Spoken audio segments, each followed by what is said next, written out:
출애굽기 4장 18절로 31절까지 말씀인데 26절까지만 제가 공독해 드리겠습니다. 모세가 그의 장인 이드로에게 돌아가서 그에게 이르되 내가 애굽에 있는 내 형제들에게로 돌아가서 그들이 아직 살아있는지 알아보려 하오니 나로 가게 하소서. 이드로가 모세에게 평안히 가라 하니라. 여호와께서 미디안에서 모세에게 이르시되 애굽으로 돌아가라. 네 목숨을 노리던 자들이 다 죽었느니라. 모세가 그의 아내와 아들들을 나귀에 태우고 애굽으로 돌아가는데 모세가 하나님의 지팡이를 손에 잡았더라. 여호와께서 모세에게 이르시되 네가 애굽으로 돌아가거든 내가 네 손에 준 이적을 바로 앞에서 다 행하라. 그러나 내가 그의 마음을 완악하게 한즉 그가 백성을 보내주지 아니하리니 너는 바로에게 이르기를 여호와의 말씀에 이스라엘은 내 아들 내 장자라. 내가 네게 이르기를 내 아들을 보내주어 나를 섬기게 하라 하여도 네가 보내주기를 거절하니 내가 내 아들 내 장자를 죽이리라 하셨다 하라 하시니라. 모세가 길을 가다가 숙소에 있을 때 여호와께서 그를 만나서 그를 죽이려 하신지라. 십보라가 돌칼을 가져다가 그의 아들의 포피를 베어 그의 발에 갖다 대며 이르되 당신은 참으로 내게 피난편이라 이로다 하니 여호와께서 그를 놓아주시니라. 그때 십보라가 피난편이라 하면 할례 때문이었더라. 아멘. 네, 오늘 출애굽기 강의 14번째 시간이죠. 서론 빼고 14번째 시간이에요. 하나님의 지팡이를 잡은 피난편, 하나님의 지팡이를 잡은 피난편이라는 제목으로 함께 하나님 말씀 나누도록 하겠습니다. 우리가 바로 전에는 야외 예배라고 해서 우리 집에서 예배 드렸고, 그 지난 시간에 우리가 하나님 말씀 나누면서 과연 보낼 만한 자가 있습니까? 라는 제목으로 말씀을 나누면서 여러분, 그 누구도, 세상 그 누구도 하나님의 사역에 합당한 자는 있다 없다? 없다는 걸 배웠어요. 그죠? 저도 합당치 않고 누구도 하나님 쓰시기에 합당한 그릇은 없어요. 그죠? 여러분, 하나님이 당신의 구속사역을 위해서 보낼 만한 사람이 세상에 없기 때문에 누가 오시는 거예요? 하나님이 직접 오시는 거예요. 하나님의 아들이 이 땅에 직접 오시는 거예요. 세상에 합당한 자가 없기 때문에. 그렇죠? 여러분, 그러면 구약시대로부터 계속해서 보내받은 사람들은 뭡니까? 그 사람들은 누구를 예표하는 사람들이에요? 오실 예수님을 예표하는 사람들인 거죠. 그래서 성경이 그렇게 이어지는 거예요. 하나님은 예수님을 보여주기 위해서 그 이정표들로 선지자들을 보내신 거예요. 아브라함으로부터, 그렇죠? 수많은 선지자들이 다 손가락이죠. 누구를 가리키는? 예수 그리스도를 가리키는 손가락들인 거예요. 그래서 여러분, 이 시대에 저와 여러분도 우리가 사역자다 그러면 뭐예요? 예수 그리스도를 향해 우리 손가락을 내미는 자. 저분을 보라. 와 보라. 그렇죠? 내가 아니라 내가 소개하는 저 예수님을 봐라 이거잖아요. 그렇죠? 이게 사역이라는 거예요. 여러분, 그래서 예수 그리스도의 모든 부름받은 사역자들은 예수님 안에서 그 사역이 완성이 돼요. 그걸 우리가 이해를 해야 하나님 앞에 부름받은 사역자라는, 여러분 자신이 다 그렇잖아요. 그죠? 우리가 다 하나님 앞에 부름받은 사역자들인데 우리가 이걸 이해를 해야 내가 하는 사역이 어떠한 사역인지를 알게 되죠. 여러분, 주님이 성경을 설명하시면서 뭐라고 하냐면 이 모든 성경이 누구에 대한 기록이다 그랬어요? 바로 나에 대한 기록이다 그러셨죠? 예수님이 그렇게 얘기하셨잖아요. 그러니까 성경 안에서 예수님을 못 찾으면 안 된다고 제가 누누이 강조를 하죠. 이건 평생 강조를 하게 될 거예요. 여러분이 저와 신앙생활을 하는 동안. 오늘 모세가 여러분 예수 그리스도의 모형으로 서 있습니까? 안 서 있습니까? 모세가 예수 그리스도의 모형으로 서 있다는 증거를 제가 여러 개 보여드렸어요. 그렇죠? 앞으로도 또 보여드리게 될 거예요. 모세가 애굽으로 파송받는 장면을 보세요. 마치 우리 주님이 구원에 대한 전권을 하나님으로부터 받으셔서 이 땅에 파송받는 것과 같죠? 그렇잖아요. 모세가 애굽으로 파송받는 장면이 그와 같잖아요. 모세는요, 그 당시 살았던 모든 사람들 중에 유일하게, 거기 있던 이스라엘 백성들 중에 유일하게 출애굽을 미리 경험한 사람이에요. 맞죠? 언제? 40에 출애굽을 경험했잖아요. 어디로? 광야로. 그래서 몇 년을 살았어요? 40년을. 그죠? 신기하죠? 왜 신기합니까? 이것이 장차 그가 구원할 이스라엘 백성들의 어떻게 그들이 구원받고 어떻게 그들이 광야 생활을 할 것인지를 인생으로 보여주잖아요. 이 그림을 봐야 돼요. 여러분, 모세는 먼저 물에서 건짐받는 구원받죠. 이게 세례라고 했잖아요. 그렇죠? 근데 이들이 이스라엘 백성들이 모세에 의해서 다 모세 안에서 어디서 세례 받아요? 홍해에서 세례를 받죠. 홍해에서 세례를 받잖아요. 그리고 그들이 건진 받아서 마치 미디안 광야 40년 모세가 생활했듯이 그들 또한 모세의 이끌림 받아서 40년 동안 광야 생활을 하게 되니까 이것이 하나님께서 이미 계획하신 일이라고 했죠. 여러분 이것을 여러분 머릿속에서 잊지를 말아야 돼요. 성경이 얼마나 유기적으로 연결되어 있나요? 장차 이스라엘 백성들이 이제 이 모세 안에서 다 구원을 얻게 될 텐데 이 구원의 예표가 모세의 삶에 나타났어요. 그죠? 이미 나타났어요. 모세가 뱀의 꼬리를 잡죠. 지팡이 던졌더니 뱀이 되는데 뱀 꼬리를 잡아라 그랬잖아요. 뱀의 꼬리를 잡는다. 제가 표면적으로는 그게 무슨 뜻이라고 했어요? 애굽의 왕권을 하나님의 왕권이 이기신다고 했죠. 영적으로 더 깊이 보면 뭐예요 이게? 옛뱀 아담과 하와를 넘어뜨렸던 그 사단의 권세를 누가 제어한다는 거예요. 여자의 후손이 그 뱀의 머리를 밟고, 그쵸? 그 뱀에게 종노릇하던 자들을 구원한다는 의미 아닙니까? 그쵸? 이게 복음이라는 거예요. 하나님은 모세에게 전권을 위임하시면서 이스라엘의 구원자로 세우셨어요. 그쵸? 그에게 뱀을 제어할 권세 주셨다고요. 맞잖아요. 그죠? 예수 그리스도가 오셔서 할 사역이 정확하게 그것이죠. 뭐예요?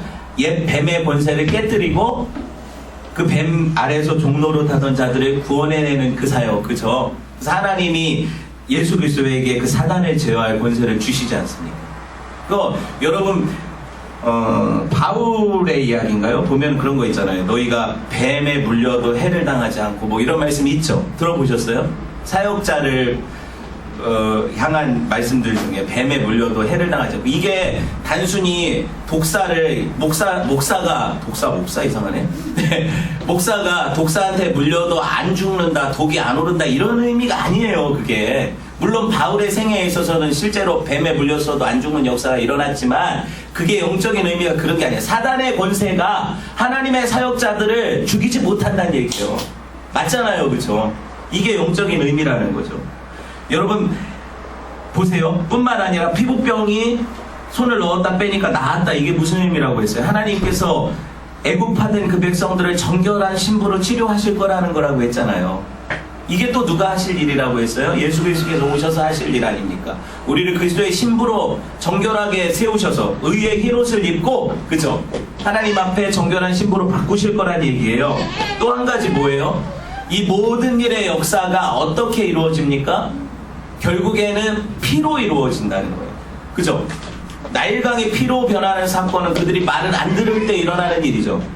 안 보내줄 때. 그쵸? 그때부터 재앙이잖아요. 근데 이 피재앙이 마지막 6월절 피재앙까지 연결되어지는 구조가 이 10가지 재앙이잖아요. 그쵸? 그렇다면 하나님은 뭘 얘기하시는 거예요? 이 피를 통해서 구속받은 하나님의 백성들이 생겨날 거라는 걸 의미한다고 얘기를 했죠. 이걸 여러분이 기억하면서 말씀을 들어야 돼요. 이제 충분히 정리가 됐죠? 고개를 끄덕거려봐요. 정리됐죠? 물어볼 거예요, 나중에. 정리됐는지. 오늘 본문의 시작은요, 하나님의 부르심을 경험한 모세가 장인 이드로를 떠나는 장면에서 시작이 돼요. 항상 만남이 있으면 안타깝지만 떠남이 있어요. 그렇죠? 헤어짐이 있다는 거예요. 18절 봅시다. 모세가 그의 장인 이드로에게 돌아가서 그에게 이르되 내가 애굽에 있는 내 형제들에게로 돌아가서 그들이 아직 살아있는지 알아보려 하오니 나로 가게 하소서. 이드로가 모세에게 평안히 가라 하니라. 이상하죠? 뭐가 이상합니까? 모세가 이드로한테 이별의 이유를 얘기하는데 숨길 거 다 숨기고 얘기를 해요. 뭐 형제들 보러 가려고 가는 거예요? 실제로 그래요? 아니잖아요. 지금 모세가 뭘 얘기를 안 해요? 하나님이 나타나신 사건을 얘기를 안 하죠. 하나님이 그에게 명령하신 명령을 얘기를 안 하죠. 하나님이 보여주신 기적들을 얘기하지 않죠. 그죠? 그렇게 얘기를 하고 그냥 이렇게 나가서 내가 바로 앞에 서게 될 것이고 하나님의 그 메시지를 전하게 될 거라는 이런 얘기 하나도 안 해요. 걱정할까봐. 네. 왜 얘기를 안 할까요? 제 생각에는요, 이드로가 원래 신분이 뭐였어요? 이방 제사장 아닙니까? 이방 신을 섬기던 제사장이라는 거예요. 그러면 여러분 이 종교가 달라요. 그죠? 그 신분이 여러분 이방 종교 지도자격인 장인에게 내가 하나님이라는 어떤 그가 알지 못하는 신에 의해서 부름받아서 내가 이 일을 행하러 간다 할 때 어떤 일이 벌어질까요? 보내요? 아 그래 내 딸하고 내 손주들 같이 데리고 가라 이렇게 보내요? 이게 불신자와 신자의 갈라짐이거든요. 이게 쉽지가 않아요. 보내주지 않죠. 그러니까 예수님도 공생의 초기에 집안 사람들에게 배척당하잖아요. 우리 형이 미쳤다, 내 아들이 미쳤다 그러잖아요. 미친 거예요? 아니잖아요. 하나님의 부르심에 공생의 그 삶이 완전히 바뀌어버리죠. 예수님이 30 이후에. 마찬가지죠. 모세가 부르심 받은 이후에 목자 생활하다가 완전히 사람이 변해요. 그죠? 그래서 지도자로 서게 된다니까요. 이런 역사가 일어나니까 성경에 뭐라고 기록되어 있냐면 선지자는 고향에서 환영받지 못한대요. 왜냐면 우리가 나고 자란 데서는 우리의 어렸을 때부터의 모습들을 쭉 보고 알죠. 저도 집에 가면 우리 엄마가 심지어 뭐라고 하냐면 우리 애기 막 이런 얘기를, 제가 40이 넘은 지 한참인데 그죠? 애기 그래요. 옛날 같으면 손주 볼 나이잖아요. 그런데 어찌됐든 무슨 말이냐면 선지자들이 고향에서 환영받지 못한다는 얘기는 그들을 이해할 수 없다는 거예요. 그들의 부르심, 그들의 소명, 특별히 불신자들이, 여러분 예수 믿는 사람들을 이해합니까? 못해요. 그들이 왜 저렇게 이 와중에도 모이려고 저렇게 난리를 치는지 이해를 못해요. 절대로 못하죠. 못하는 거예요. 여러분 이드로는요, 그래가지고 그냥 그래 친족들 40년 동안 못 봤으니까 보고 싶겠지 이런 마음으로 보내줘요. 그렇게 자연스럽게 헤어짐이 되겠죠, 그죠? 근데 나중에 보면 이드로가 하나님을 믿게 되거든요. 그것도 하나님의 놀라운 은혜죠. 모세는 부르심받아 가지만 이드로 집안이 구원받는 그 역사가 나중에 일어나요. 출애굽 때 만나잖아요, 다시. 그죠? 그런 역사가 일어나니까 그것도 하나님께 내어 맡기면 되는 거예요. 문제는 뭐냐면 지금 모세는 사실은 이드로가 한 번이라도 장인이 너무 이게 뭐라고 해야 될까? 모세가 지금 가고 싶어요? 안 가고 싶어요? 안 가고 싶잖아요. 근데 갈 수밖에 없게 됐잖아요. 그러면 장인이 야 이게 말이 되냐? 40년간 내가 우리가 같이 있었는데 뭐 얼굴 잠깐 보고 오지, 아니면 가지 말라고 한다든가 이렇게 막았다면 좋은 핑계가 될 거 아니에요, 하나님한테. 보세요, 하나님, 이 장인이 이렇게 연세 드셔가지고 이제 살 날도 얼마 안 남았는데 손주들하고 떨어지기 싫어하고 딸하고 떨어지기 싫어하니까 그래서 제가 가고 싶어도 못 가겠습니다 이렇게 얘기할 수도 있는데, 그죠? 이런 핑계를 못 대게 어떻게 보면은 쿨하게 가라네. 그러니까 모세가 어떻게 해요? 핑계도 못 대고 이렇게 떠나가게 되는 장면을 우리가 보게 돼요. 하나님이 그 마음을 정리하신 거죠, 그죠? 그게 볼 수가 있고, 19절 보면 봅시다. 여호와께서 미디안에서 모세에게 이르시되 애굽으로 가라. 네 목숨을 노리던 자들이 다 죽었느냐. 이제 핑계거리가 다 사라졌어요. 원래 애굽에서 도망가게 된 계기가 뭐예요? 살인자의 어떤 그 수배 명령 때문에 도망간 거잖아요. 근데 지금 공소시효가 만기가 됐어요. 그러니까 더 이상 살인자가 아니에요.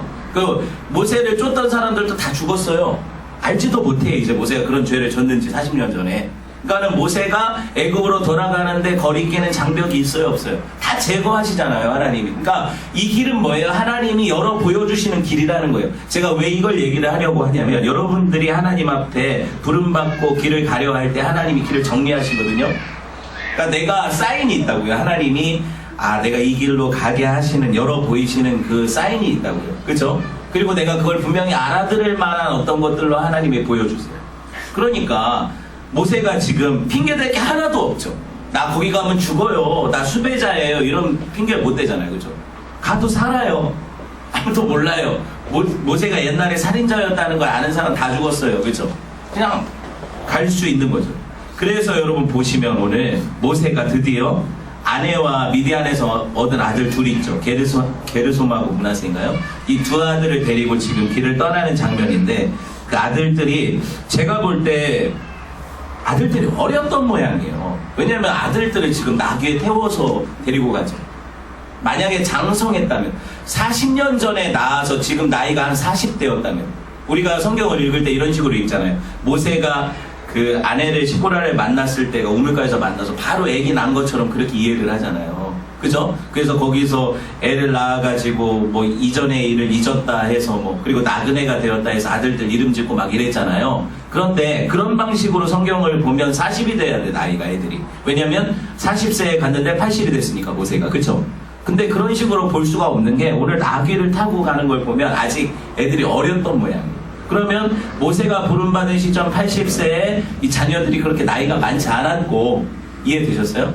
그러니까 이게 이제 연대기적으로 기록되어 있지 않았다는 거죠, 성경이. 그렇게 볼 수가 있고, 모세가 여기서 다른 점이 있다면, 모세의 손에 지금 한 가지 들린 게 있죠?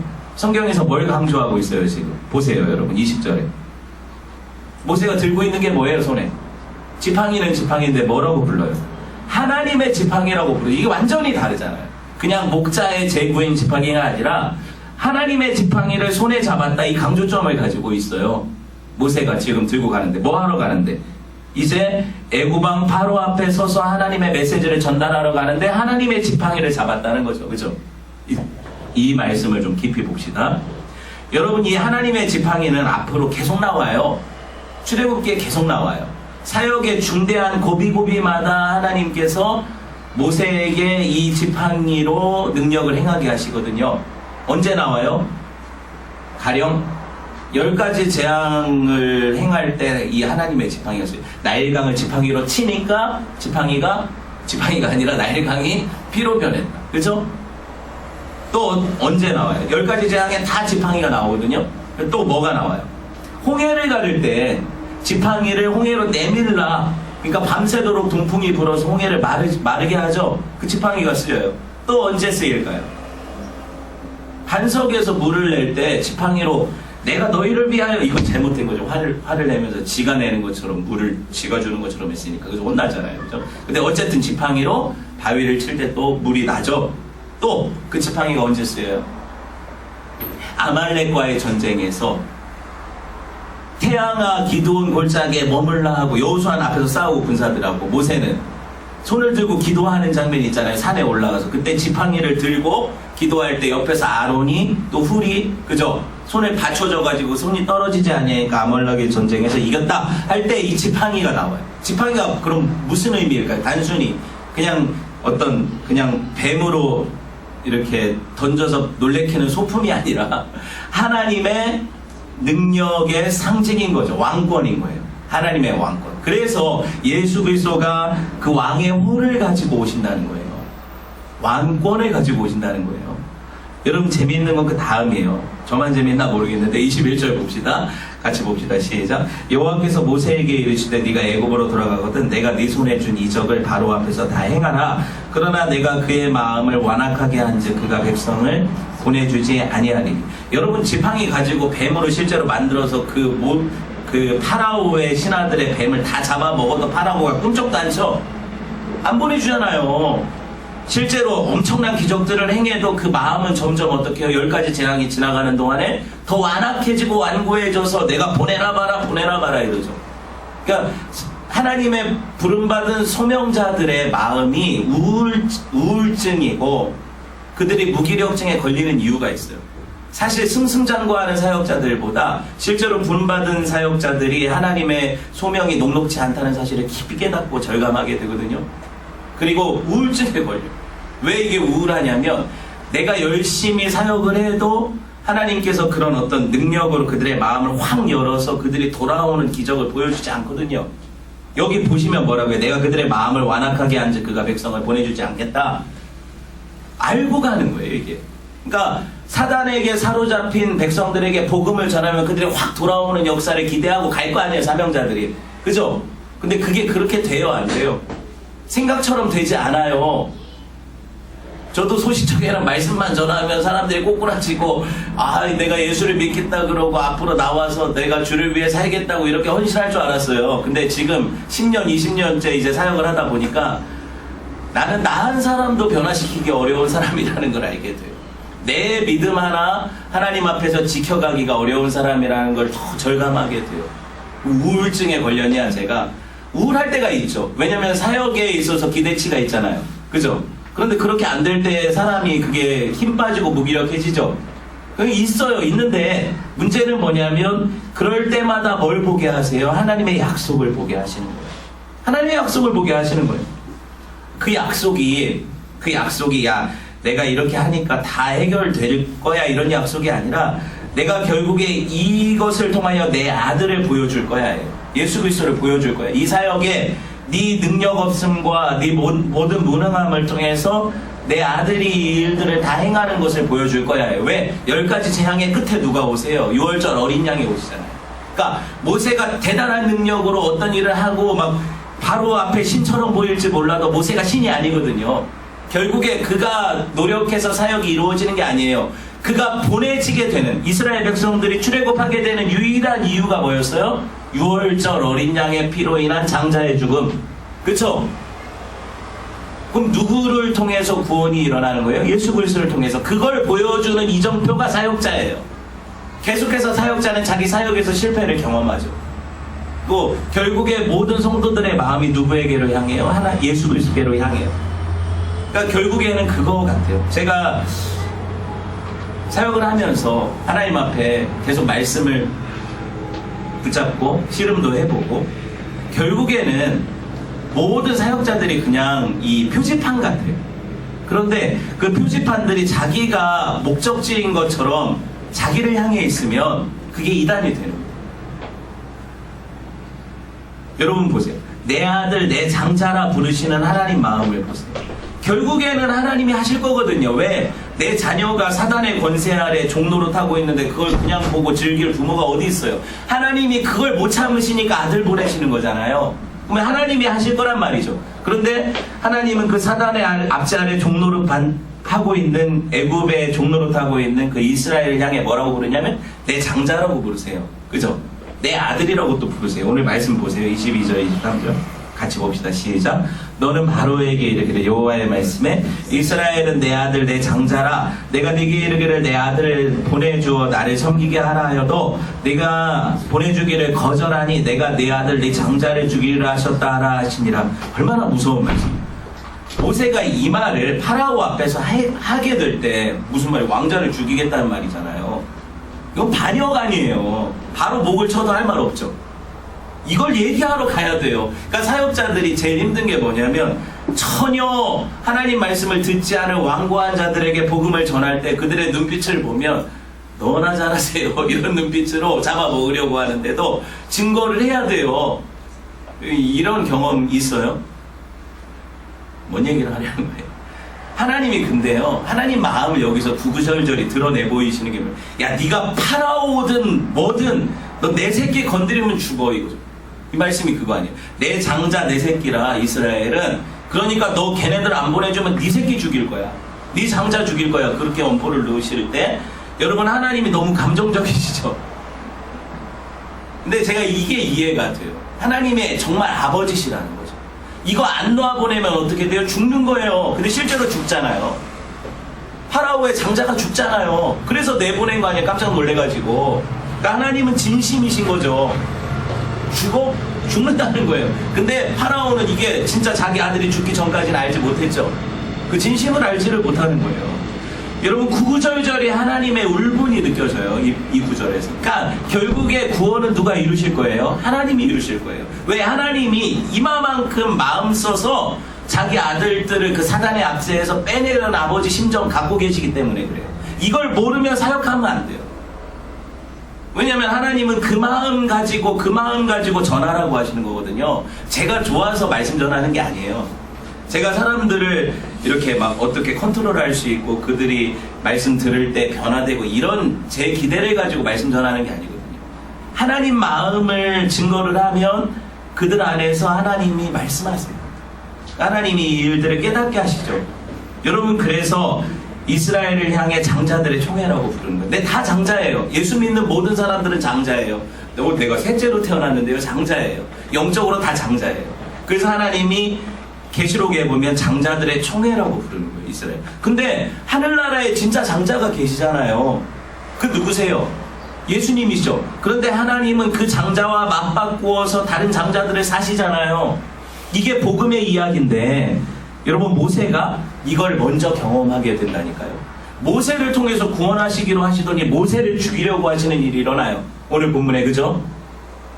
24절 봅시다. 이게 얼마나 복음인지 같이 봅시다. 시작. 모세가 길을 가다가 숙소에 있을 때 여호와께서 그를 만나사 그를 죽이려 하시는지라. 이건 진심이거든요. 이 스토리가 얼마나 황당해요. 하나님이 지금까지 얼마나 공들이셨어요. 모세 하나 불러내시려고. 애굽의 왕궁에서 40년 살게 하시고, 그죠? 물에서 건져내게 하시고, 또 40년 미디안 광야 다 훈련시키셨어요. 마음을 낮추셨어요. 이제 가라고 하셨어요. 부르셨어요. 그죠? 그러고 왜 죽이세요? 80년을 허송세월하신 거예요? 이거 왜 죽이시려고 하시는 거예요? 왜 사역자가 죽어야 돼요? 죽어야 사니까. 이게 답이에요. 성경의 답. 예수님은 죽어야 사는 거예요. 그죠? 미랄이 썩어져야 많은 열매를 맺는. 정황상 보면 무슨 천사가 칼을 들고 모세를 죽였다 이런 게 아니라 이 본문의 문맥과 정황상 보면 히브리어의 표현도 그렇고 급작스럽게 심장 같은데 발작이 온 거예요. 모세가 숙소에 누워있다가 자다가 심장마비가 걸렸는지 어쨌는지 분명히 죽을 것 같이 어떤 급작스러운 아픔을 겪고 있었어요. 그때 보니까 너무 놀래가지고 십보라가 살리려고 어떤 일을 하잖아요. 그죠? 여기 말씀에 보시면 이 말씀을 가만히 생각을 해봐도 이게 하나님의 변덕이 있으셔서 이런 건가 이렇게 생각할 수 있잖아요. 우리가 그냥 말씀을 읽다 보면. 그죠? 아니 가만히 생각을 해보니까 모세가 3번이나 거절을 했어. 원래 쓰려고 했는데 너무 기분이 나빠. 그냥 죽여버리고 따냈을까? 이런 생각으로 하나님이 지금 치시냐고요. 그런 변덕이라면 여기 하나님께 부름받을 사람이 하나도 없어요. 하나님이 그런 변덕이 있으시죠. 전 100번 죽었어요. 그런 변덕이 아니시라니까요. 그럼 뭐예요 그러면? 그럼 뭐예요? 여러분 이 이야기가 창세기의 어떤 이야기와 싱크로율이 되게 높거든요. 길에서 누군가를 만나서 하나님이 죽이려고 하셨는데 살아나서 새롭게 되는 이야기. 맞춰보세요. 야곱이 약복강가. 정확해요. 야곱이 약복강가에서 천사와 씨름하죠. 야곱은 그날에 환도뼈가 위골돼서 죽었어요. 그런데 새롭게 다시 태어나서 새 이름을 얻었죠. 그게 뭐예요? 이스라엘이라는 이름이에요. 이스라엘은 내 장자라. 그쵸? 모세가 지금 경험하게 되는 것은 하나님의 장자가 되는 거예요. 죽음을 통해서. 그쵸? 이 복음의 메시지를 보세요. 여러분 그 일이 일어나고 나니까 야곱에게 어떤 일이 벌어졌어요? 실제로 야곱 죽이려고 에서가 400명 데리고 막 쫓아오다가 그 밤에 야복강의 사건이 벌어지고 나서 그 마음을 하나님이 얼마나 녹여버리셨는지 동생을 보니까 불쌍해서 끌어안고 울면서 내가 돈도 많고 그러니까 우리 집 가서 살자 그러면서 그렇게 동생을 아끼게 되죠. 이 역사가 언제 일어나요? 지금 모세의 삶에 일어나요. 실제로 모세를 누가 보러 와요? 아론이 만나러 와요. 이 이야기가 얼마나 이렇게 싱크로율이 높아요. 그죠? 모세가 죽고 살아났어요 지금. 그러니까 그 마음을 싹 만져버리셔서 나중에 다 듣게 하시는 장면이 나타나거든요. 일단은. 근데 중요한 게 뭐냐면 오늘 모세가 이렇게 살아나게 되는 이 반전의 이야기 가운데 숨은 진리가 있다는 거예요. 뭐예요? 생뚱맞게도 모세가 죽게 됐을 때 그 아내가 행한 게 뭐예요? 자기 아들들이 할례를 안 받았는데 할례를 행해가지고 그 포피를 갖다 모세의 발에 대니까 다 죽어가던 사람이 살아나는 역사가 일어났죠. 그러니까 이게 복음에 어떤 연관성이 있을 거 아니에요. 그죠? 한번 생각을 해봅시다.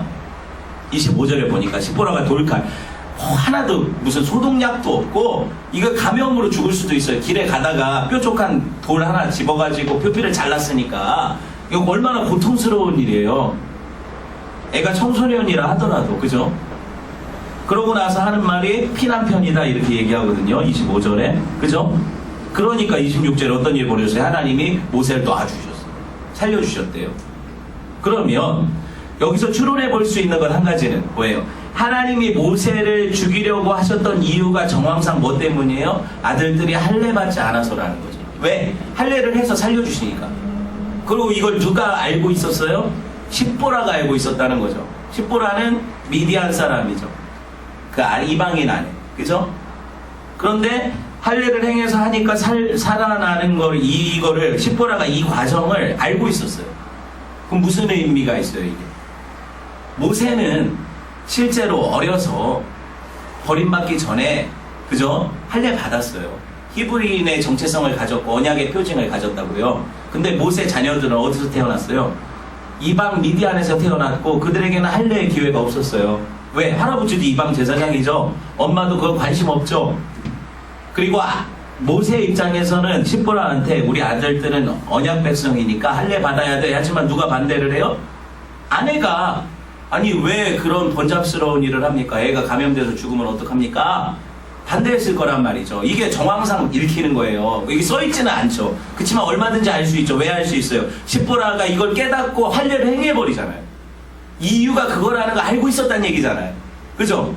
그러니까 이렇게 할례를 행하고 이 자기가 반대했던 것에 대한 회개를 한 거죠. 십보라가. 그러니까 남편이 살아나요. 근데 여기 놀라운 이야기를 해요. 뭐라고 얘기를 하냐면 남편을 향해서 이 사람은 나의 피남편이다 그래요. 그죠?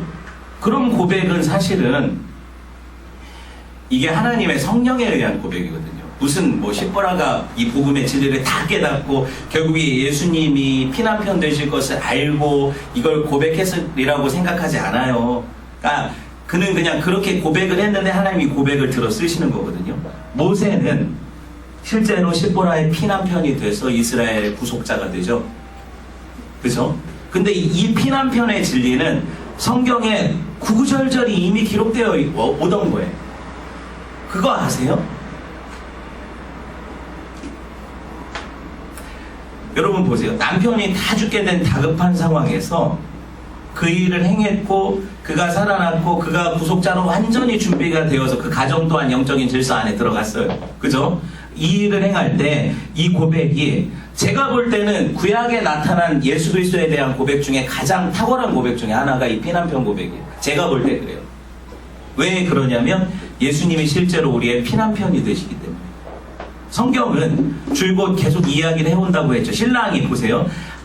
아담과 하와 이야기에서 신랑이 누구예요? 아담이죠. 근데 아담의 갈빗대를 빼서 그죠? 그의 피와 살을 취해서 누가 나타나요? 아내인 하와가 나타나고 이게 교회 이야기라고 제가 누누이 설명을 드렸으니까 이 이야기가 계속까지 이어지는 얘기라고 했죠.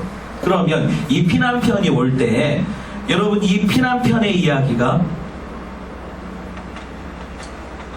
아벨에 대해서는 어떻게 해요? 제단의 죽음으로 자기 피를 뿌리는 이야기로 보여지죠. 아벨이 그렇잖아요. 그리고 또 노아의 홍수 이야기에서는 이 피남편이 활을 맞아요. 레인보우가 뭐예요? 비활이거든요. 보우가 활이잖아요. 레인보우가 누구를 향해 있어요? 그 활 시위가 하나님을 향해 있어요. 레인보우가. 그러니까 결국에 그 활을 맞아서 죽는 분은 하나님이신 거죠. 이게 무지개 언약이고. 그러니까 결국에 내가 그들을 구원하기 위해서 죽겠다는 메시지거든요. 이 무지개 언약에 활을 맞겠다는 거예요. 그래서 레인보우예요. 그런데 여러분 이 레인보우가 지나고 나서 온 게 모리아산의 희생이거든요. 실제로 모리아산에서 희생은 이삭이 안 죽고 누가 죽어요? 어린 양이 죽어요. 하나님의 예비하신 양이 죽고 이것도 예수님이죠. 그런데 그 이후에 이삭이 신부를 얻는데 누구? 리브가를 얻어서 그죠? 결혼하는 이야기가 나타나죠. 거기서 누가 나와요? 야곱이 나오고. 야곱은 누구보다도 신부를 위해서 헌신하고 수고한 사람이죠. 야곱이 14년, 20년을 라헬 한 사람 때문에 수고하잖아요. 그러니까 성경이 계속 남편이 아내를 위해 희생하고 피 흘리고 죽는 이야기로 점철되어 있어요. 지금까지. 그리고 오늘 보니까 모세가 뭐예요? 피남편인 거죠. 모세가 피남편이고. 그러면은 지금까지 나타난 제가 잠시 언급했지만 이 언급한 모든 사람들이 뭐예요? 다 피남편들인 거예요. 누구를 가리키는? 예수 그리스도를 가리키는. 얼마나 놀라운 성경의 구속사의 러브스토리예요. 그 피남편이 아내를 얻기 위해 피 흘린다는 얘기예요. 그 증거가 할례죠. 지금 할례로 나타나잖아요. 할례는 뭐예요? 남자의 생식기 끝을 잘라내서 내 육신의 힘으로는 할 수 없습니다. 인간의 끝이 하나님의 시작입니다. 이 증거가 할례죠. 그래서 아브라함이 할례를 99세 행하고 100세에 누가 났어요? 이삭이 난 것 아니에요.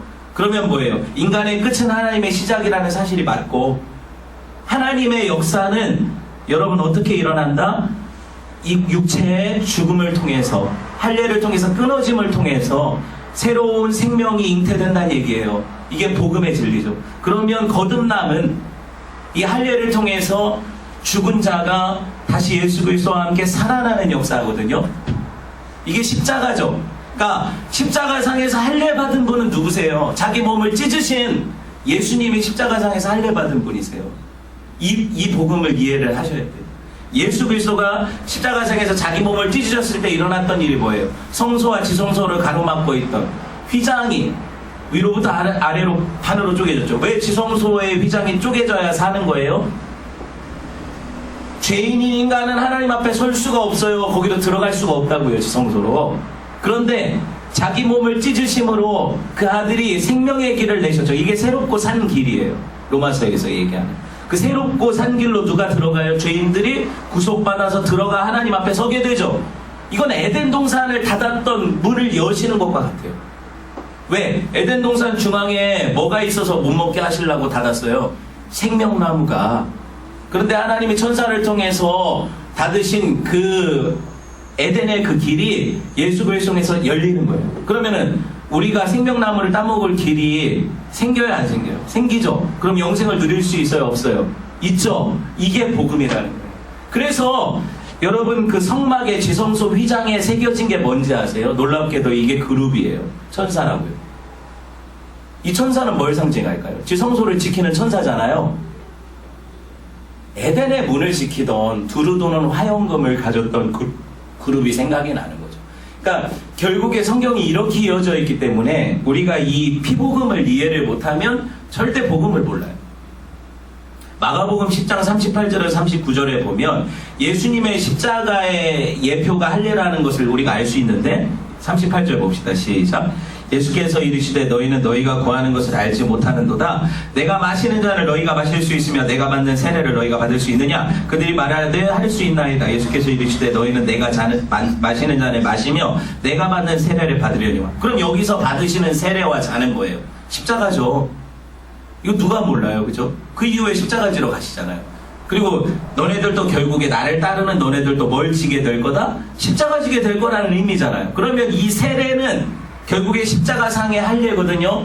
그게 더 명확하게 드러나는 게 봅시다. 그 십자가의 죽음과 부활을 경험해야 성도가 된다는 이야기. 골로새서 2장 11절 12절 같이 봅시다. 시작.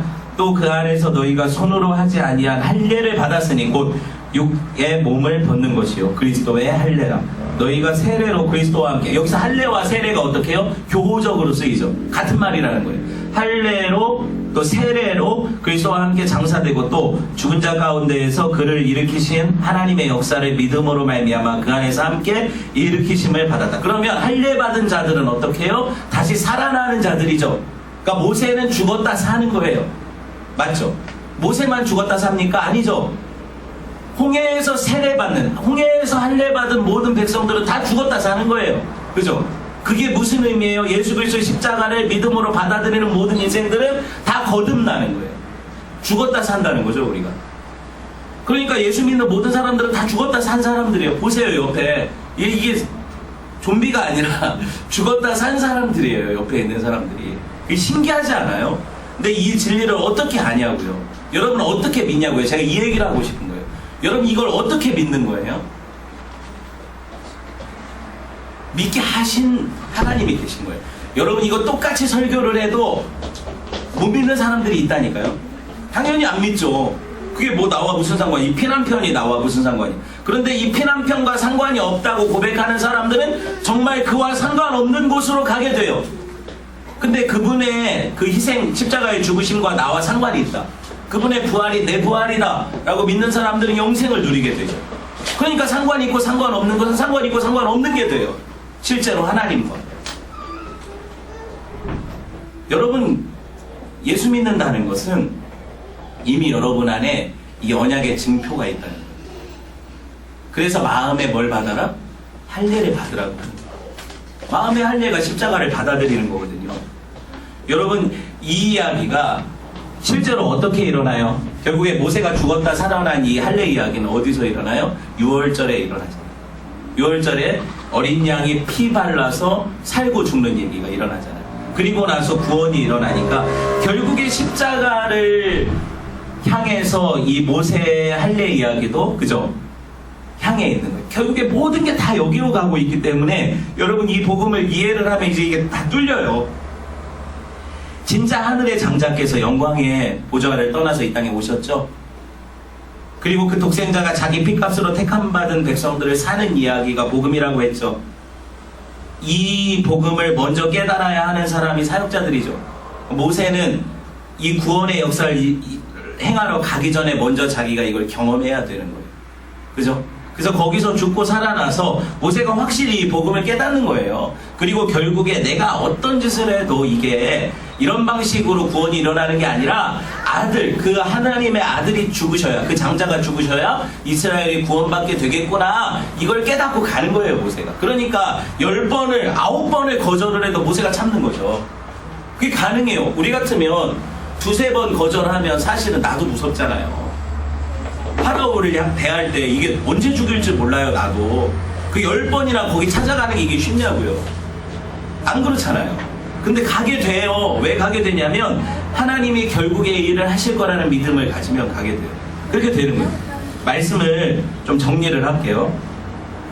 그러고 나니까 어떤 일이 벌어졌어요? 뒤에 이제 보나마나 아론이 찾아와서 모세와 연합하고, 그죠? 그리고 이스라엘 백성들이 다 안 믿을 거라고 모세가 했지만 다 믿는데요. 하나님 다 마음 만져놓으셔서. 언제? 이미 모세가 할례 받을 때, 모세 아들이 할례를 통해서 죽고 살아났을 때 다 마음을 만져놓으셨어. 그래가지고 그 스토리가 일어나고, 이제 다음 주부터 뭘 하게 돼요? 실제적으로 본격적으로 재앙 이야기가 들어가게 되겠죠. 말씀을 맺으려고 해요. 여러분, 예수 그리스도는 하나님의 지팡이를 잡고 오시는 우리 피난편이세요. 그 기적이 우리 목적이 아니에요. 마지막 하나님이 보여주시는 마지막 기적은 아들의 죽음이거든요. 그 십자가라고요. 그게 기적이죠. 십자가를 통해서 하나님이 죽으셔서 여러분을 살리시는 이야기. 이 복음의 이야기에 여러분이 더 반응했으면 좋겠어요. 이걸 깨닫는 자들은 사실은 이미 영생을 가진 자들. 이건 제가 확실하게 얘기할 수 있어요. 여러분, 영생을 가진 자들이, 이게 정말 믿어지고 깨달아지면 이미 영생을 소유한 자들. 하나님은요, 이거를 믿지 않는 백성들에게, 택하지 않은 백성들에게 결코 알려주지 않으세요. 그래서 그들의 눈이 가려지는 거예요. 그들이 복음을 들어도 반응 못하는 이유예요. 근데 하나님이 여러분을 택하셨다는 증거는 뭐예요? 이게 믿어지는 거예요. 이게 마음에 할례 받은 거예요. 그런 은혜가 여러분에게 또 저에게 넘치시기를 주님의 이름으로 축원해 드립니다.